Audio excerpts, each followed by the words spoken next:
It's time for another episode of the Cultural Hall, and I didn't realize this until just a few minutes ago. As I was getting ready for this interview, ladies and gentlemen, you always hear this sort of flippantly tossed around. Oh, that woman's going to be Mother of the Year. It's Young Mother of the Year, Jill Geigel. Welcome into the Cultural Hall. Thank you. So good to be with you. Now, we may get a little bit into that, but that's not what we're going to have as the main thrust of our conversation today.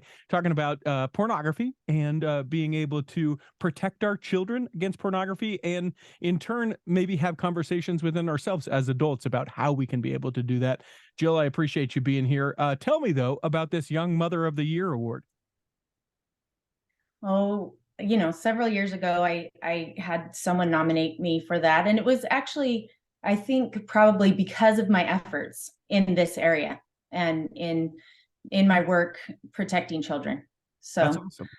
but I do have 8 of my own children, so it keeps Whoa. me. I am a mother for Yeah, sure. yeah, yeah, a few times over. So let me ask you this about that, because I think that as far as the cultural hall goes, you are the, I hope I'm not mistaking, could be, I think the most prolific, like family. Eight. That's a lot. That is a lot. Talk to me about that. Was that just gifts from Heavenly Father, or was it intentional? Well, I came from a big family. I'm the Okay. youngest. I'm the youngest of 12. So it was part of who I am. But that being said, I never went into having a family. I never said, oh, I'm going to have a big family or I'm going to Mhm. have 8. In fact, I didn't have a number. I just said one at a time, what I can handle, one at a time. When I thought I had that next one handled and I felt like I was getting that nudge from the spirit, then I went ahead and had another one. But Yeah. definitely, I'm used to it. I grew up in a big family and we love it. So it makes it easier. Yeah, there's a favorite comedian and past guest of the Cultural Hall, Jim Gaffigan, who talks about what is it like to have 5 kids. Imagine that you're drowning or something, and then someone hands you a baby. That's what it's like. And I just am I've been like, there. yeah. I've been there. So was it husband too? Was he part of a big family? And you just, I'm sorry, in this day and age, you hear 5, you hear 6 if they're going, they want to get that van lifestyle, but 8 is a large number. Yeah, no, my husband came from a smaller family, I guess 4. Mhm. 4. So this is all new to him, but he's a willing participant and hopped right in. And I know once we started hitting a certain number, I think people in my ward were like, I don't know, what they have 8 or 9 kids. I don't know, you know. Give me an idea as we record today. What is the age spread on those kids? Quite a span, 24 to 7, almost Okay. 7. So yeah. So you are doing the last of all the things right now. The last kindergarten, the last, not being at home during the day. All of those last. Yeah. How are you faring with all that? Well, I'm just trying to enjoy all of it. There's so many, and we're in so many different stages that it just keeps me hopping, and I try to just take it all in because I really do. I love it, and I love my little ones, I love my big ones, and so it'll be hard to give that little ones up, but Mhm. we're having a fun time wherever we are. I promise that this is my last question about it. But I think that this is pertinent because there's a lot of women in the church, and I think just women in general who sort of identify with what their circumstances are at that time, and knowing that you probably have a little bit more free time than you've had in a long time, and the kid can make himself a peanut butter or herself a peanut butter and jelly sandwich and be able to take care of those things. How are you making that transition? It's been God has been good to me because I've kind of kept my foot. I've always been working in this area right here that I'm going to talk to you about today, Hmm. helping parents and children fight against pornography and handle it in a good way. And so, just as my kids have grown up, and as I'm having more and more time, I'm able to just fill it more and more because this problem is big enough to could fill anyone's time. Yeah. So it's good. I'm able to fill that time and it's really meaningful to me because it's helping children and parents in a cause that I love. So it's good. It's a good transition. It does, that it is hard to leave those little ones and to leave those little years, but it is fun and an adventure to try some new things and go ahead and do some things that I've put on the back burner for years. So I'm curious, what is it that makes you so passionate about this particular topic, this, pornography and Yeah. helping protect our children? Why do you care so much? So it started kind of a long time ago. My parents were parents who went about doing good in their community. Okay. And I saw that example. And way back, probably even before I was born, my parents listened to President Kimball at the time. And he gave a kind of a warning about pornography and said, it's going to flood the earth and you guys should do what you can to stop it. And so my parents, because of who they are, they jumped right in. And my dad, I chuckle now because my dad worked with an organization that would go to Circle K's where all that pornography was. Uh-huh. And he would, if the Circle K would put it behind the counter, Uh-huh. they would get a ribbon on the door. And they would put that ribbon and say, this is a good store. You should come to this store. And that was the extent of the pornography. He did a few other things as well, but he definitely made it an issue. Like, we don't, this can be harmful. And so I knew it, which was a little bit more, a lot of people didn't know it at that time. Mm-hmm. And then I went to high school and I happened to have a high school teacher who was very pro pornography, which is really unusual, again, because this is all pre-internet. And so, but this teacher was really interested in kind of pushing buttons and getting a lot of discussion going. And he started in on this. And I knew from my parents' example, this wasn't right. And so at that point, I really went back and I started digging into research and finding what was really out there about this subject. And it really just planted in me, in my mind, in my heart, and I'm sure through the spirit, that this was harmful and this wasn't the right, this wasn't good for families. And so then I graduated from BYU and started having my children, and the internet was blossoming. And I just was like, I could see this perfect storm happening.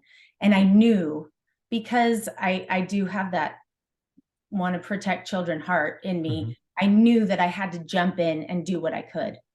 And so at that point, my husband and I started a nonprofit for several years and worked here, brought in the experts from around the country, really got to know the issue. And we started educating and working on laws and all that kind of stuff. And it was really meaningful. It helped me understand, and it helped me connect with parents, and really helped me dig into the technology issue as I was raising and, battling it in my own house, trying mm-hmm. to manage technology. And then I got to the point where I knew I needed to do things on a little bigger scale and begin to write curriculum for children. So I went back and got my master's in that area. Wow. So that I could take all the information that parents don't have time to learn. Mm-hmm. Parents don't have time to learn everything about technology that's out there, everything about pornography. They just don't have that time. So I am able to now gather all of that I've been working on for 20 years and put it into really a meaningful way for children. I've designed developed some curriculum for children as well. And then for this specific problem or project, put it into a really applicable and usable form for parents to get real help in this area. Just because it's an odd curiosity of mine. You mentioned the teacher that's pro porn. What did that sound like? What was the instigating conversation? Because in my mind, it's like, I'm a big fan of porn. What does anybody have to say about that? Is that essentially what it was? Free speech. Free speech and freedom. So he wanted to really push, like, hey, this is legal. We should be able to do whatever we want to in our bedrooms. And if someone's trying to stop us, then they're, treading on our free speech. And it was often a lot, and it's still, that argument is still out there, obviously, sure. Free speech. But the harms were not as researched back then. The real medical issues, the real mental health issue and component, the neuro issue to this component, wasn't as well researched. And so a lot of times it was considered a moral issue back then. Mm-hmm. And we've made this really great transition through science, neuroscience, and addiction science to the point right now where the research is showing what it really is, which is harmful. it is harmful. It isn't something that, you can just do in your bedroom, but it is harmful to brains and connection and families and societies altogether. And so many consequences now, we're seeing them in society. We're seeing the rise of so many harmful things in children's behavior. Mm-hmm. And so that's now come out. Back then, the principal is just trying to say, hey, like, we can do what we want. My teacher, excuse me, not my principal. The teacher was trying to say, this is free speech and you shouldn't stop me. We've stepped on the hornet's nest before here in the Cultural Hall, where we have talked about an addiction and whether pornography can be an addiction or it's not an addiction. It can be, something else, or it's couched in a different way. I would be curious as to where you feel or what you feel about that. And then secondarily, how maybe in some ways it doesn't matter what it is, but that we just need to worry about it. For sure. So I'm in the camp of it definitely can lead to an addiction. But I'm also, because I've seen the brain scans, I've seen the EEGs, I've talked to the doctors, the neurologists that have shown me, here's what an addictive brain looks like, here's what a brain looks like on pornography, and here's what's happening. So I believe that it can. But I'm also of the camp that, especially with children, we need to be very careful when we use those words and use them appropriately and where it is accurate. Because addiction can be overwhelming when you start throwing words like that out to children. That can be really scary and incite a lot of fear and shame. And so when children run into pornography, which they will, right? That's where the stats are. They will. We want them not to be afraid and feel like they have to hide. We want them to be able to talk about it and not feel so I've got to hide because I don't want to get an addiction, or I can't tell my mom because this is so big. So I definitely believe that there is an addiction and that it actually can happen at a very young age. I mean, clinically, it's happening more often than ever right now, right? But in educating a child, we want to be very careful in how we use that word and how we teach that. One of the other parts of addiction that I think we have to walk that delicate balance is because it seemingly, and in some situations, sort of takes away the agency to say, oh, I'm addicted. I'm an addicted person. I can't possibly do something about that. And I'm not downplaying those that struggle with any type of addiction, because, it is an addiction. But can you find your way through that addiction to be able to temper the temptations or the action on those things? Yes. For sure. Yeah. I mean, that's always one of the issues is if as soon as we label an addiction, it feels like we lose some kind of agency. But so it's really important to label it the right way and talk about it the right way so that because it can be overcome. This is something that can be beat. I mean, it's doable. So we don't want to take that agency away, for sure. Yeah, I want to take a quick break. We're going to come back in the second block, and we'll talk about how we can start having those conversations. Let's do that. Coming back in the second block of the Cultural Hall. Here in the second block of the Cultural Hall, remember, if you have a guest suggestion, someone that you think, hey, you know what, that would be a great conversation to take place in the Cultural Hall, you can always send us an email, contact@theculturalhall.com, or you can send us a direct message on any of the social medias. Wherever you social medialize, that's where you can find us at the Cultural Hall. Reach out. You can give that recommendation. We always love it if you tell the person that you're recommending and giving us their contact information that we're going to be reaching out. That's helpful. Otherwise, it feels like I'm calling to tell them that they can get their student loans paid off or that they can get better insurance. So contact@theculturalhall.com. Give them a heads up as well. Now, Jill, I would like to ask you about this so much, and we had a recent conversation here in the Cultural Hall about this in sort of a different way, talking about sexual relationships and how we as members of the Church of Jesus Christ of Latter-day Saints don't typically talk about sexual things very well. I think this transcends into this conversation as well, where maybe we as adults, no one ever really talked to us about pornography or its effects, or even what it is, or maybe why we shouldn't, or, anything. Maybe we just didn't have the conversation around it. And now we're put in the place where whether we have one kid or 8 kids, we're having to have that conversation. Give me that that first, I don't know what I'm doing sort of pep talk. Well, and maybe you had the conversation one time, right? Mm-hmm. Maybe you had it, your parents told you one little thing.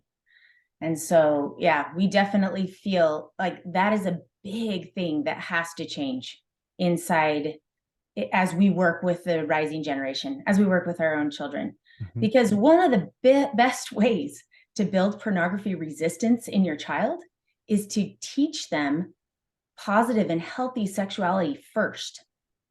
So from a young age, I mean, I say there's never too early of a time to start talking about healthy and positive sexuality. And it looks a little bit different for everybody. But, you know, when those children are young, 0, 1, 2, 3, you're really talking about bodies and putting it in appropriate ways, right? Mm-hmm.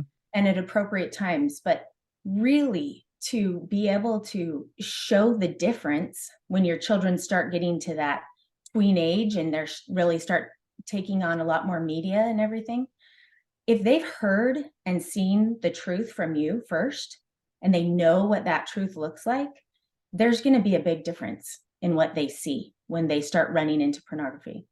The other thing talking about positive and healthy sexuality does at an early age is it really establishes you as the expert in their mind.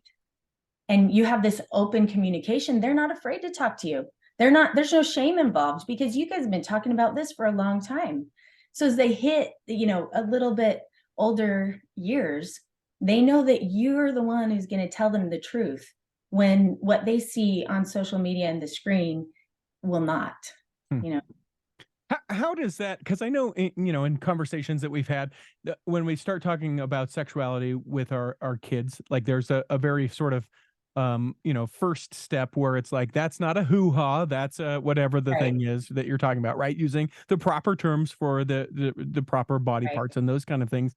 And then I feel like we get sort of in the great and spacious sort of misty darkness. We don't really know what to say. And then all of a sudden our kids are in a position where they could be sexually active or they're starting to be curious about it. What takes place in that, here are what we call these parts, to you're kind of got some things that you'd like to maybe feel with these parts or whatever the thing would be. What's in that gap?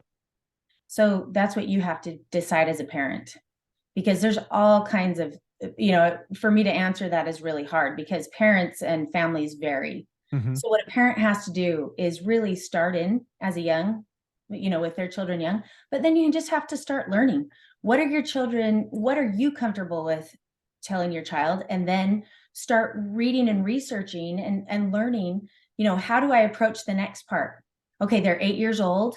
I think I probably need to start talking about sexual intercourse here. Mm-hmm. So I need to introduce that. Now, how's the best way?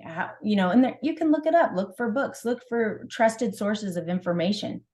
What I say when we're talking about pornography, Mm-hmm. I tell parents, listen, think of an age where you would probably feel comfortable talking and having this discussion about what pornography is and how it can, lie and harm your child. Think about that age, and then at least start 2 years before that. Mm-hmm. And if you've been if your child already knows all of the other sexual words and terms, and then you're introducing, that 2 years before, you're going to have a really strong foundation as they're starting in and hitting all of that media and all of the things that are going on out there. And it's just starting younger and younger. Like there's just a recent study, it was actually out of the UK, that came out, and that the parents said, I think 23% of the parents said, yes, my children has seen pornography. And then they asked the children of those parents, and 64% of the children said, yes, I've seen pornography. Yeah. So there's this gap that we have as parents. We really don't want to believe that our children are taking in all that sexuality, but we live in a sexually saturated culture. And so we have to take the blinders off and really go earlier when we're dealing with sexuality and with pornography. So I would be curious because, as to your point, you can't really speak to anyone else's experience, only your own. You have a 24-year-old. Let's take both sides of the gap, the 24-year-old and then the 7-year-old.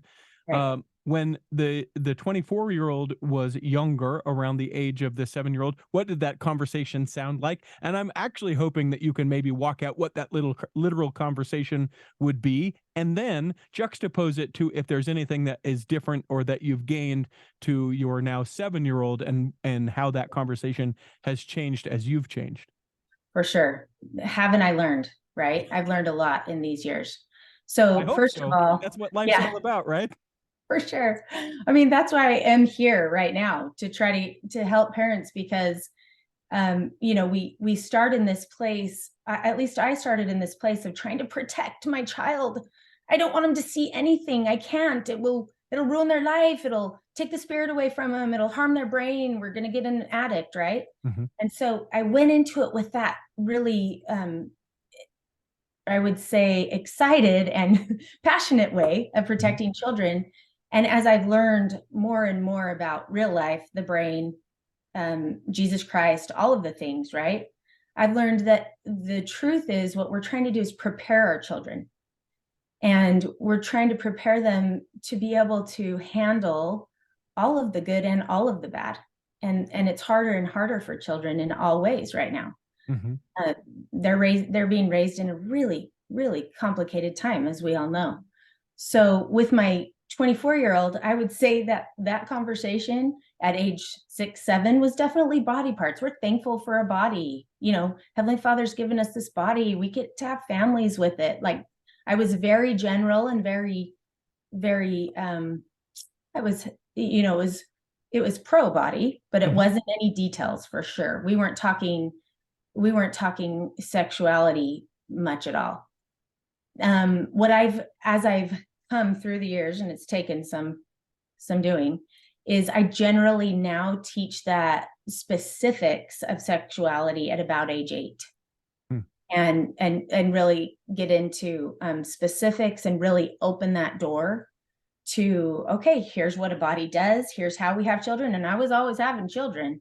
So Mhm. that was an easy conversation in my house to say, look, I have a baby in my stomach now. How do you think this got here? And then we'd go through those kind of things. And so that was a really normal and natural ways. As much as we use that phrase now, Mhm. it applies so much in this area. I would imagine If, with having 8 kids, 8 opportunities to be able to have this conversation, that it probably has hit pretty well sometimes, and then with others and the temperaments of other kids, it's like, Mom, Dad, ugh, yeah, I don't even talk to me when we have that, and maybe we're the ones that are doing this is so uncomfortable for me, and the kid's like, Nah, it's cool. You want to talk about sex? I'm in. What do you want to talk about? yep, both sides of that spectrum, right? Hmm. Both sides of that spectrum. Some children are like, hey, great, whatever. I don't even care, actually. Let me go play in the backyard. Hmm. And then some are like, ugh, Mom. And one of the things is that, of course, we try to do mom and dad, mom and dad. But Hmm. one of the differences that I have come to is that originally it was like that big moment where, okay, I'm going to talk about this. And it was making me nervous. Hmm. Now it's like, it's not a conversation. This is almost a daily, weekly, we have that original conversation when they're young, and we follow up with that when they're young. But then when they're starting to hit 10, 11, 12, 13, this conversation is flowing all the time. When they're starting to really take in media that can be sexual, and starting to have their own sexual feelings come from development, right? This is, I mean, the conversations we have at our dinner table, you'd be surprised, because it's like, hey, what are you feeling today? And everybody is open to this kind of conversation. What are you feeling today? How's it going? What did you see? I saw this today. This bothered me because, what have you seen? And let the children open up. And what do you have questions about? Do you have questions about that? What did you, what? So that those kind of check-ins, so you have this talk Hmm. that's kind of that nerve-wracking talk. But Sure. the more you can have the little follow-ups that come, pretty soon it starts breaking down that awkwardness. and it starts just opening it to be more of a normal flow of, Mom, I saw this. What does that mean? Or I saw this word. What does that mean? Can you tell me about that? My friend said this, or I saw this. Then they're more approachable. It's not a conversation, it's conversations. And it's often. I would be curious to know, anecdotally, whether or not it's myself or someone else. Let's make that anonymous. But you make some sort of confession to a parent, or you get caught with something from a parent, and then it's, you what? How could you? Talk about the danger and the damage that comes from that sort of reaction from a parent or guardian. I guess we could Right. step into it that way.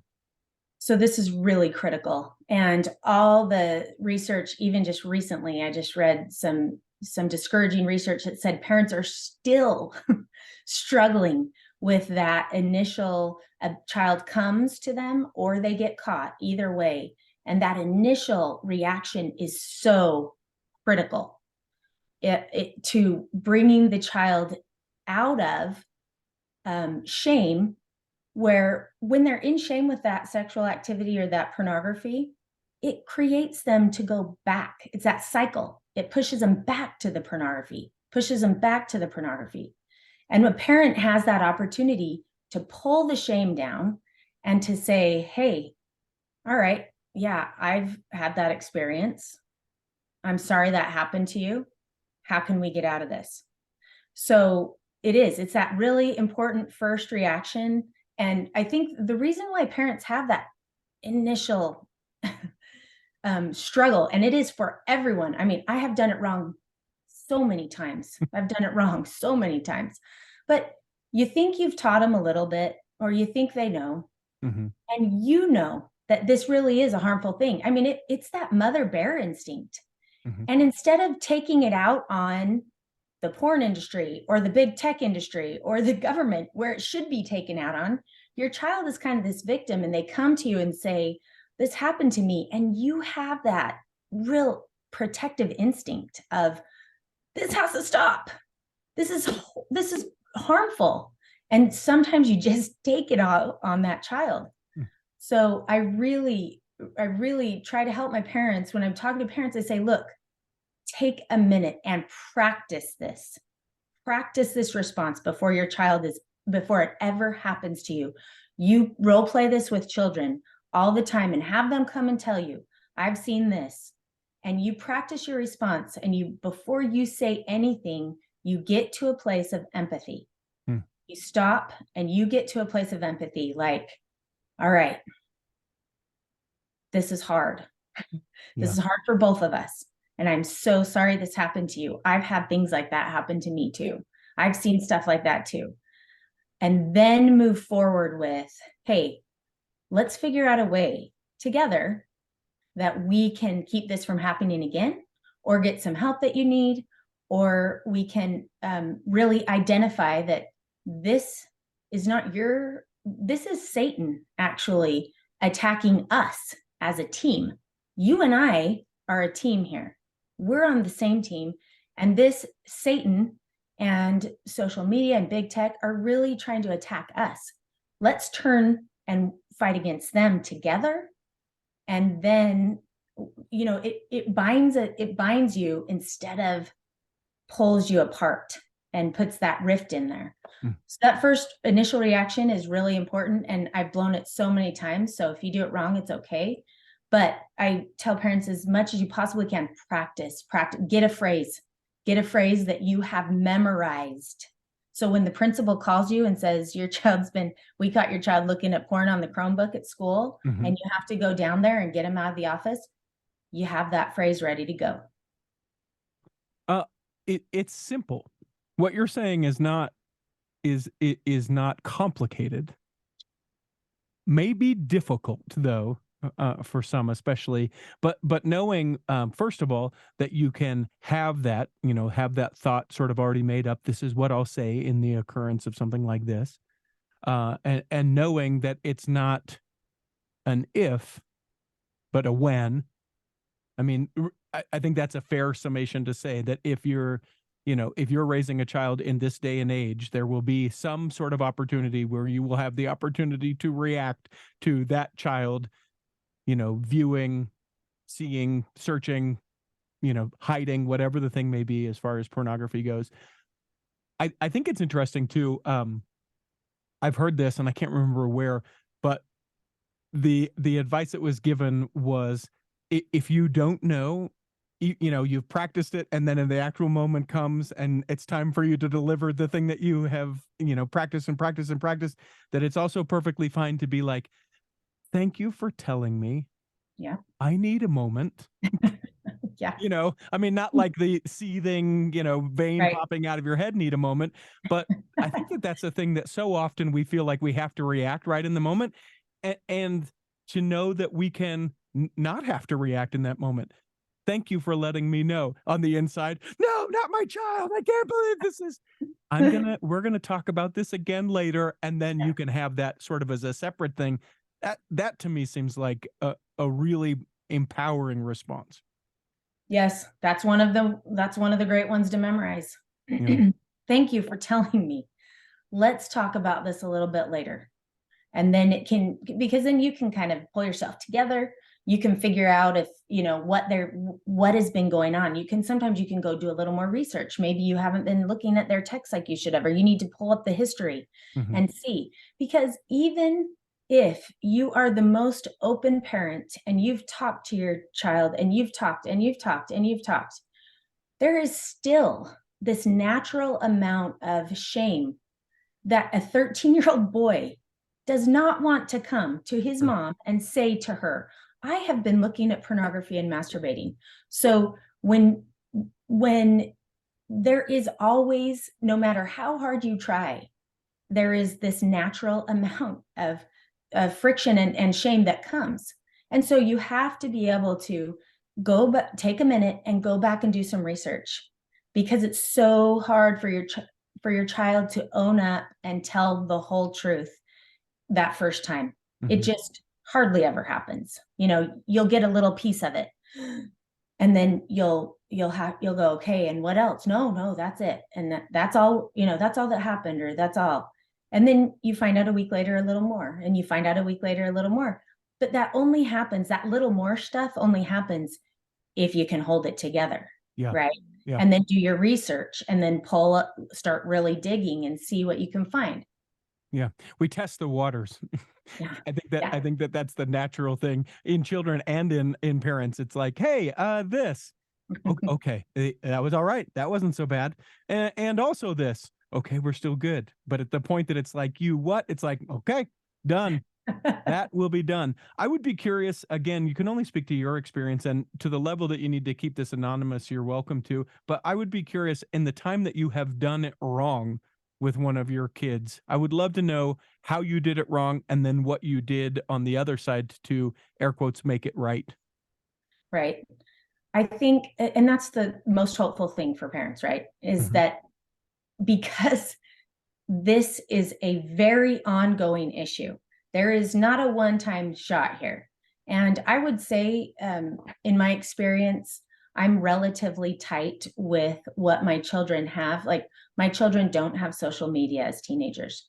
However, that wasn't true with my oldest daughter. I didn't know yet. I didn't know yet. So I think my oldest son and daughter started, and then I kind of got an idea, and then I took it off. But I would say, in comparison to many other families, just because I work in this industry and I just know too much, that I have pretty tight rules. That could be debated, but I would say yes, I do. But that being said, even with that, I have ongoing opportunities with my children seeing pornography and being exposed to different things at school, at friend's house, even at my house, to practice. And so when you get it wrong, and I find myself laying the law and is saying, what in the world has happened? Then when I have that chance to cool down, go back, look at the situation, when I come back and say, okay, we got to talk about this.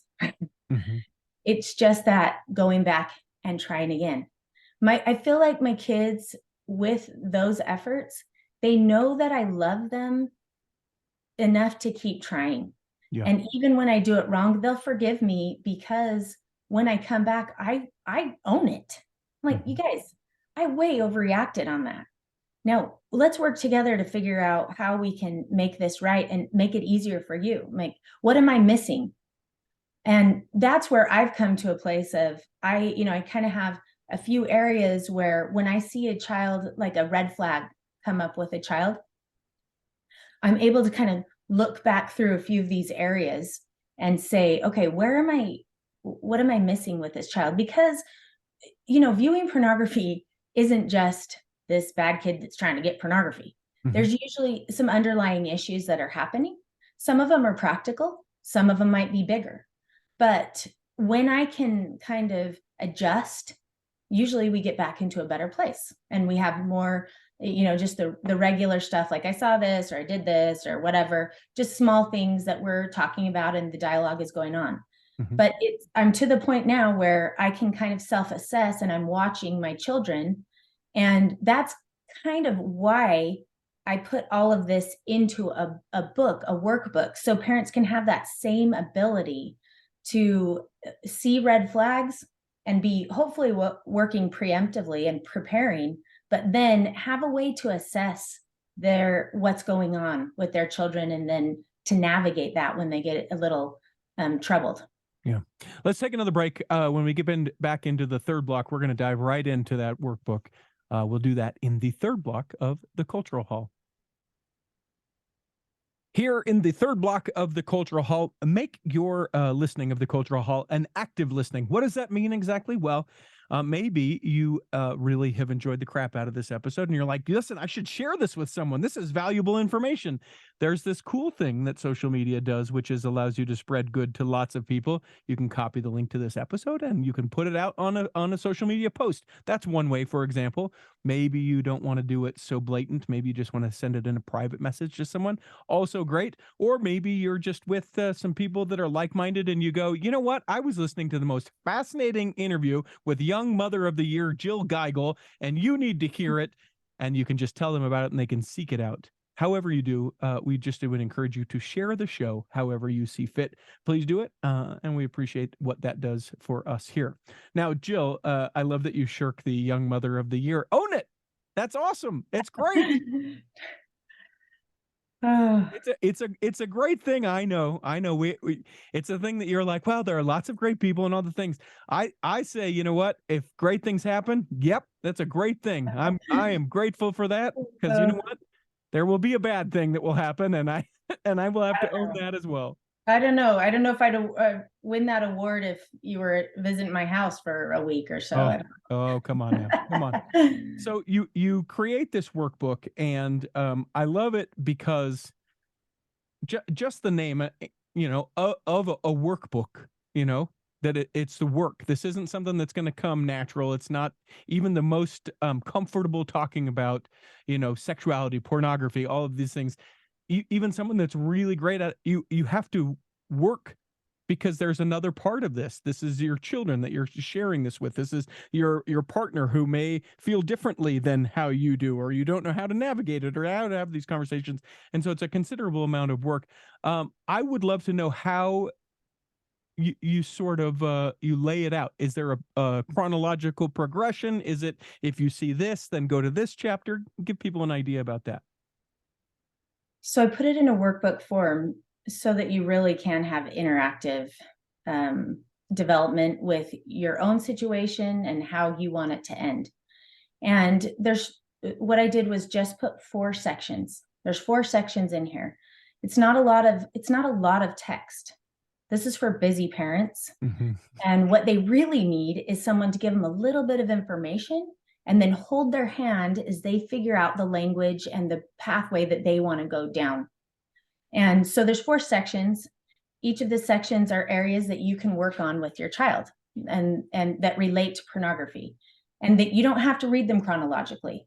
You can look at these sections and go, oh yeah, immediately I know that I need to work on open and often communication with my child. So I'm going to start with that, and I'm going to read that, and I'm going to really work on that for a month or a week or a year, whatever you want, whatever you feel comfortable with. But these 4 different sections are nourishing relationships.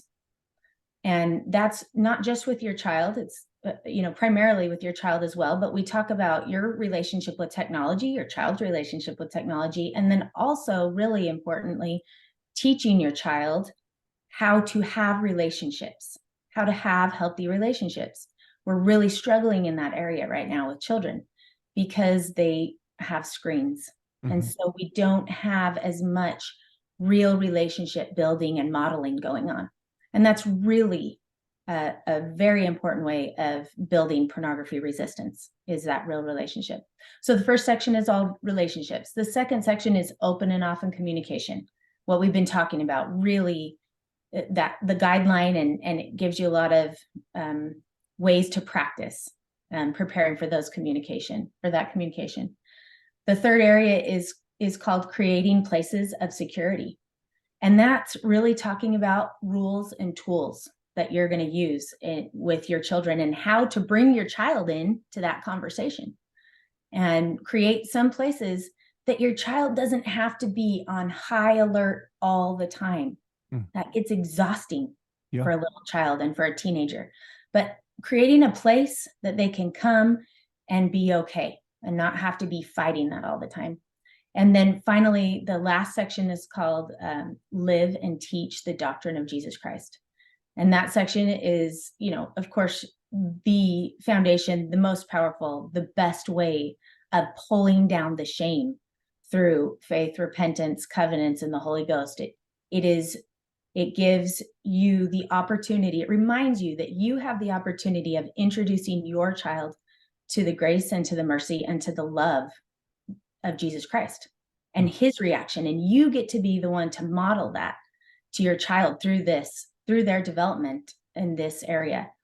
And so it's really, those 4 areas are kind of what is covered in the book. As your kids have sort of grown with you being able to model these things, I would imagine that they become the guinea pigs in some way of a lot of the different sections of these books, things that you go, well, I sure thought it was that, but that's not it. We'll be changing that, or however. Have your kids grabbed on to the passion about this? Some have, some haven't. Give me an idea of what that looks like in now what would be the 3rd generation. For sure. They definitely know that this is an issue in our house. This is something that is real. And they know, they hear and know and have seen the difference, especially now that I have some in college, some in high school, the junior high kids, they don't quite believe that mom knows what she's talking about yet, or that all of these things really are harmful. And then they get a little older and experience, and then they get on a mission or get out into college, and they actually start seeing that this is, there's a difference in people who are stuck on technology or have a lot of experience with pornography and all those things. So they really start believing and understanding. And I would say that I see it very, very much so in my older kids. They understand, their eyes are open, they're careful, it is an issue, they're able to speak about it in good ways, appropriate, normal, and natural ways. We don't want it to overtake and put our life out of balance. But because technology and pornography are such it's just everywhere. Pervasive. That we have to be able to understand it and deal with it on all different levels, because it's affecting everything: spiritual, emotional, mental health, everything, social. As your kids are becoming partnered, I think you said that one of your kids is married, and then that partner comes into the family and likely didn't have the same sort of upbringing. Has it been, how has that introduction been to, you were raised this way, this is how we do it? Well, the fun part about that is, I'm like, hey, have you talked to him about pornography, like on their 3rd date or something? And she's like, what? I go, yeah, you might want to be throwing that out there, because this was post high school, mission, kind of more the time when she was needed to start asking those questions. So he was right there in the beginning, knew that this was going to be something we were talking about, and thank goodness he was pretty like-minded, Yeah. willing to really be open and talk about it. And I think that, it was maybe a little bit of shock, but really good shock, Yeah. really good. Well, and I think the open and often communication, certainly that applies as not only a section of the workbook, but in like deepening and increasing the closeness within our relationships. I mean, yeah. For Yeah, sure. there are probably people who are, don't have kids at all, but don't know some things about their partner, and it's because there just isn't an open and often communication about those things, just because maybe we're uncomfortable around it, or we fear what the answer might be. Um, And I you'll find, like, with kids, I find, because I speak to a lot of kids, do focus groups. I'm always doing research and speaking. Mhm, They are really anxious to have some conversation about this, mhm. because they know, especially kids in the church, have the idea that pornography is harmful, right? We've gotten that message out Yeah, for it's sure. bad. Okay. Right, right. We know it's bad. But then they're like, well, can you throw us some help here Yeah. out here? We're out here swimming alone, just like drowning, trying to manage all this stuff. And you're finally, someone will say, hey, I know what they're DMing you on your Mhm. Instagram. How are you handling that? How many nudes have you sent and how many have you received? Let's talk about that. Let's Yeah. say why that matters and how can you handle that? You Mhm. know, and all of a sudden the kids are really, and maybe it's because I'm not their mom, but my kids, once you get past that initial kind of bump, they're all like, thank you. Thanks for talking to me about this. Well, I need help. Yeah, at the very early part of our conversation, you said, that every household needs to determine what they would be able to talk about and how they would be able to talk about it. And I certainly respect that. It's just hard when you know that within that, our family doesn't talk about this stuff is the response of some people, and you can just sort of see, oh, hey, I mean, I can appreciate that that's your perspective. You get to parent your kids the way that you would like to, but also that may not be the best thing, and you just can't do anything about it. Right, and that would be why you would give them the workbook, Yeah. because then the parents would have some extra information Mhm. that could help them and hold their hand as they make that decision.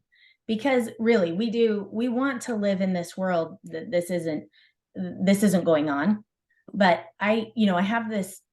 I was volunteering one time on the first day of school in the cafeteria at the elementary school, and I'm in there, and everything's going well. And then these little 4 and 5 year olds come in, and they bring their lunches, and they sit down, and they start crying, and they can't open their lunchbox, and they can't manage the snacks. They're trying to open the snacks. They can't do it. They want to go home to their mom. It's their first time being away all day, and they're crying and they're asking me, please, can I go home to my mom? Can I talk to my mom? And my little mom heart is like, this is the worst. I can't. What is this is the whole system is bad. What, we've got to get these kids back to their house. They can't stay here all day. And I'm sitting there opening their stuff and hugging them and being this mom. And the principal comes in, and she's nice. She's great, nicely comes up to each kid and goes, oh, okay, let me show you how to open this. And she takes the milk, she opens it, she shows them how to open it. Let me show you how to get your lunchbox. And I see her go down the row, and she teaches them and she Mm. prepares them. And pretty soon their attitudes are turning around. Now it's going to take, a week or two. But instead of being this, oh, I'm so sorry that you're in this position, she had empathy for them, but then she empowered them. She showed them what to do. And it was such a light that went on. The same thing with this situation that we're in. Parents do not want to believe. We hate this. We hate that we have to talk about sexuality and pornography at age 7, 8, 9. It's the worst. We Mhm. hate that this society we're living in is saturated with the worst sexual messages ever. Harmful, just deviant and wrong. I hate it. But I can't sit in my house and cry about it. I've got children, and I have got to teach these children, and I've got to prepare them so that when they're out there, they can manage it and they can successfully really get through it and become empowered and not be harmed by what we're living in. An interesting thing that dawned on me as you were saying that last little bit is the amount of like self-confidence, the ability to know that you could face difficult things and that you make your way through them. And that this can be just another one of the arrows in the quiver, right? That it's like, yeah, I know how to open my own fruit snacks, and I know what to do when, when pornography makes its way into my life, whatever that may be. For Um, sure. the name of the workbook is Prepare Your Child. It's Pornography Resistance, written by Young Mother of the Year, Jill Geigel. There are 3 questions that we ask everyone who steps into the cultural hall. I would ask those of you now. The first one is do you have a calling? And if so, what is it? I am primary music leader, the There you best go. calling in the church. Now, give me an idea. Are you costumes? Are you games to get people? Give me an idea what that looks like in your stewardship. I am teach the doctrine Oh, and the way sing it it. should be. Got it. Got it. Got it. We do it fun though. I mean, I have games. I've really been in this calling for a good majority of my life, Mhm. and I absolutely love it. We play games, we do costumes, we do it all, but we definitely focus on Jesus Christ and his doctrine, and they love it. That's awesome. If you could pick a calling for yourself, either one that exists or make one up, what would you pick? I would never leave this calling. Yeah. I love it. Okay. And then the final question, we ask you to interpret it however you may, but the question remains, what is your favorite part of your faith? Favorite part of my faith is my relationship with Jesus Christ and his ability to be by me and help me get through the hard things and the good things in life. Well said. People can find a link to purchase the workbook, as I'm sure they will want to, whether they're purchasing it for themselves or to very passively be like, hey, you may want to share that with your neighbor, your people in your ward, whatever that thing may be, in the links at the show notes. We hope that this episode has nourished and strengthened your body, that if you're not healthy enough to listen this week, that you'll be healthy enough to listen next week, and that when the time comes, you'll be able to travel home in safety. In the meantime, we'll be saving a seat for you on the back row of the Cultural Hall.